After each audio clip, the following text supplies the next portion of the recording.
fait de la prison, dont vous, bien sûr, vous avez fait 2 fois la prison, et vous avez passé plusieurs mois derrière les barreaux.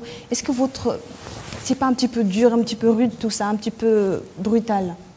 Oui, parce que pour la Mauritanie, il faut un remède de cheval. Il faut une forte dose pour les Mauritaniens. Il faut secouer la société. Il faut secouer les esprits. On ne peut pas y aller avec le dos de la cuillère. Je considère que ma vie est dédiée à être un pionnier, à être à l'avant-garde, à toujours donner un coup de pied dans la fourmilière. Je pense qu'on a assez de la langue de bois. Je ne suis pas venu pour augmenter le peloton des gens, des hommes politiques et des leaders qui utilisent la langue de bois. Et je sais que ça, c'est dans l'intérêt des Mauritaniens. Mais vous n'avez pas peur qu'il y ait des conséquences un petit peu une conséquence un petit peu désastreuse? Non, il n'y a rien de désastreux parce que je ne considère pas que j'ai touché les symboles islamiques. Non. Au contraire, si j'ai touché des symboles, c'est des symboles jahilites. Parce que ce que je combats, c'est des pratiques jahilites. Les pratiques atroces et inhumaines, cruelles de l'esclavage et du racisme, ils sont incriminés par toutes les religions, notamment les religions monothéistes, dont la première est l'islam. Je considère que même dans les lois de la Mauritanie, les pratiques que je combats sont condamnées par les lois de la Mauritanie. Si ces pratiques sont des sacrés, si ces pratiques sont islamiques, pourquoi l'État mauritanien les interdit? Moi, je ne peux pas,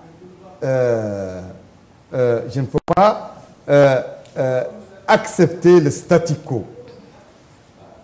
Et je pense qu'en Mauritanie, il va dans l'intérêt de tous, surtout de ceux qui sont victimes et ceux qui sont dans le côté des bourreaux maintenant. C'est dans leur intérêt que les choses changent et changent véritablement. Donc il faut une démarche de rupture, il faut un discours de rupture, il faut des terminologies de rupture, il faut des positions de rupture. Et je pense que ce rôle est dévolu à Ira et à moi-même. Et le fait que plusieurs membres de l'IRA, et vous d'ailleurs, vous avez fait de la prison, diriez-vous que c'est de l'acharnement contre vous, contre le parti IRA? Ce n'est que de l'acharnement, parce que pourquoi on ne nous a pas condamnés? Pourquoi on ne nous a pas condamnés? N'est-ce pas tous les chefs religieux? Et selon vous, pourquoi on ne vous a pas condamné? Selon vous, pourquoi on ne vous a pas condamné? Parce qu'on n'a pas commis de faute, parce qu'on n'a pas commis de crime, parce qu'on n'a pas commis de délit. Parce que, pour la simple raison que nous n'avons aucun soutien au sein des différents appareils de l'État, au sein des partis politiques, au sein des différentes corporations, que ce soit les ulémas ou les autres. Donc pourquoi on ne nous a pas condamnés? Vous devez vous poser la question. Si vraiment nous sommes des criminels, pourquoi nous ne sommes pas condamnés? Et si c'est ce que nous faisons, c'est contre l'islam, pourquoi les autres musulmans par le monde ne nous condamnent pas? Pourquoi c'est seulement une seule partie du peuple mauritanien qui nous condamne?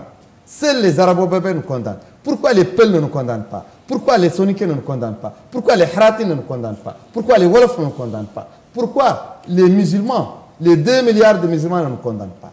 Non. Parce que ce que nous avons fait, ça touche à des privilèges qui sont pour une seule communauté au détriment des Haratim et qui sont des privilèges qui n'ont rien d'islamique. Ce que nous avons attaqué n'a rien du tout d'islamique. Mais les prix de droit